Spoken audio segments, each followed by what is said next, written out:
says Bill in Ipswich. Now, one of the big decisions a couple make when planning their wedding is what sort of car they'll use when the bride arrives and the happy couple drive away after the service. Well, vintage and classic cars are often brought out from under wraps, decorated up for the big day, but it looks as if their days could be numbered in future, as legislation proposed by the government could add thousands of pounds to the owner's costs.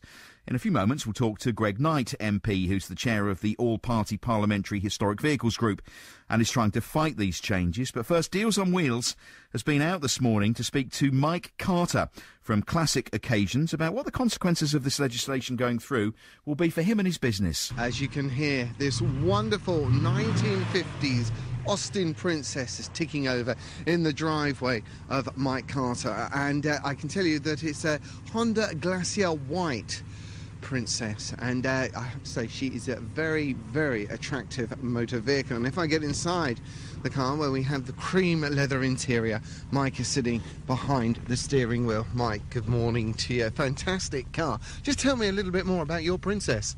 Well, we've owned her for 25 years. She was a wreck when we got her. Actually bought her fairly locally in Ipswich, though she came down from Birmingham.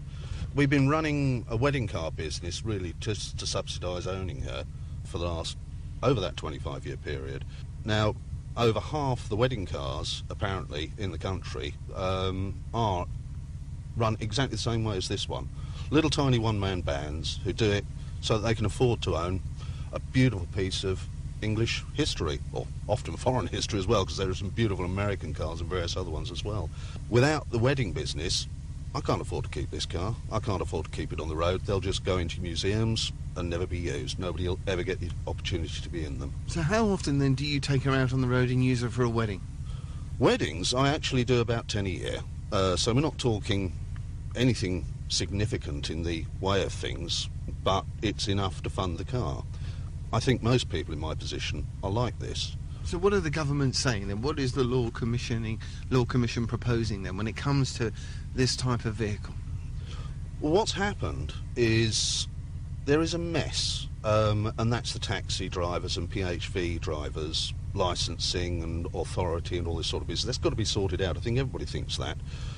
But what's happened is the Law Commission's been asked to look at this and make recommendations, and there's a little tiny paragraph in the middle of it that says, oh, yes, wedding cars are like that as well. So are funeral cars. So we'll put exactly the same laws on them as well. But we're not. We're nothing like. We don't drive around 7 days a week, 24 hours a day. Most of us do less than 3,000 miles a year. The government has already recognised that this type of car is so safe because we look after them so well that after this year we're not even going to have to MOT them. So then what is your reaction then to this proposal then, that they categorise you within the taxi licensing? From my point of view, it means I've got to go and get a private hire operator's licence, I've got to have annual tests for my car, I've got to CRB check myself. How you do that I don't know, because you can't CRB check yourself if you're self-employed. Got to have private hire licences for anybody that drives the car, got to take DSA tests every year, medicals every year, and the insurance goes up to a huge £4,000 a year for this car because it's got a 4-litre engine. So how much out of pocket are you going to be then if this proposal goes through and is given the green light? It's going to put a huge dent in your wallet, isn't it? At the moment I charge about £250, £300 for a wedding, depending. Just to earn exactly the same amount out of 10 weddings a year, I've got to put that up to between 650 and 750. And that's just those costs. I wouldn't be making any money out of it because I don't anyway. I just more or less break even anyway. And how many brides are going to pay that much? 650, 750 pound for a classic car? I can't see it. There are quite a few people out there who do it without the proper insurance, and they go and do proms and things like this. This is how I know how much the insurance would cost me, because I looked at doing proms and golden weddings and special celebrations and such like, and I found out I had to have PHV insurance, which is the £4,000. That's how I know how much it costs. The ones that operate illegally anyway and do those with classic cars without the proper insurance, they're going to have a field day. They're breaking the law anyway. It's only the law-abiding ones, which are, let's face it, the vast majority of us wedding car drivers, because we're very conscientious. We don't want to lose our cars or anything else. We're the ones that are going to go to the wall. We can't afford any of this. Mike Carter from Classic Occasions talking to Luke earlier. Well, Greg Knight is an MP. He chairs the all-party Parliamentary Historic Vehicles Group, and he's with me now. Greg, good morning. Good morning. You have some sympathy then for Mike? I have every sympathy with him, yes. Can I just say that this is not a government proposal. The Law Commission is an independent body. It was set up in the mid-1960s to look at areas of law which need codifying. So their normal task is to take areas of law that are complex, maybe out of date, and to recommend streamlining. And this is one of their ideas, to look at the area of law involving taxis and private hire vehicles. So it has not yet come to Parliament. It is not yet being considered by the government. So you hope it never does? Well, I certainly hope the provision on wedding cars is dropped, and the Law Commission do say in their report they're not wedded to any of their ideas and they are in listening mode. So people like your Princess owner has until the 10th of August to let his views be known to the Law Commission. So they're consulting until the 10th of August. And I will be taking part in the consultation on behalf of the All-Party Historic Vehicles Group, and I'll be saying, quite frankly, you've got this wrong, this provision needs to be dropped. Well, I'd quite like to know that my wedding car was A, safe, B, driven by someone who knew what they were doing, and had been CRB checked in case they were taking bridesmaids or page boys. There's nothing wrong with that, is there? I mean, there are realistic things to expect in this day and age. Well, where is the mischief? Where is the problem that needs addressing? And quite frankly, hiring a wedding car is probably the safest thing you can do. Historic vehicles make up about 0.6% of all of the vehicles on the road, but they're only involved in 0.03% of road casualties or accidents. Yeah, but that's because they spend most of the time in the garage, isn't it?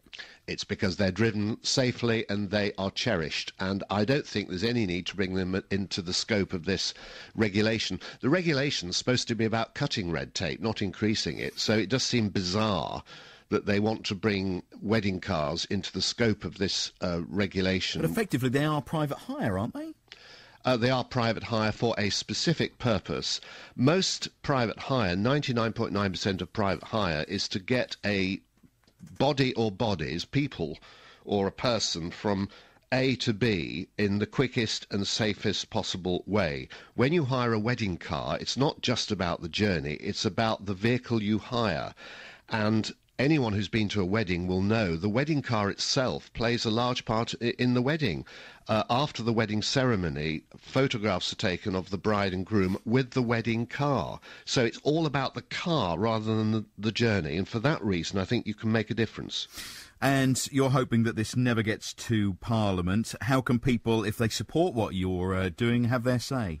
Well, if anyone has a pen handy, they should write this down. The email address to write to, this is the Law Commission, is TPH, that's T for Thomas, P for Peter, H for Harry, at lawcommission.gsi.gov.uk.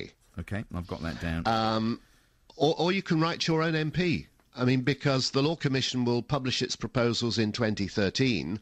It will then go to the desk of a government minister, and if the minister wants to implement all or any part of this, it will then come to Parliament. So your own MP will have a role to play at some point in the future.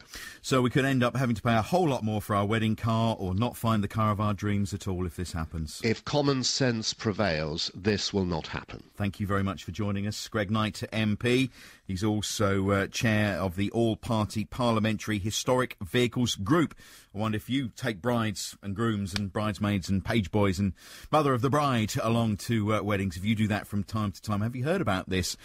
Be interested to get your thoughts on it if you are involved in that game. 01473 212121. Join in any time we're on air. You know that, don't you, by now? Phone lines are always open for you to join in on the show.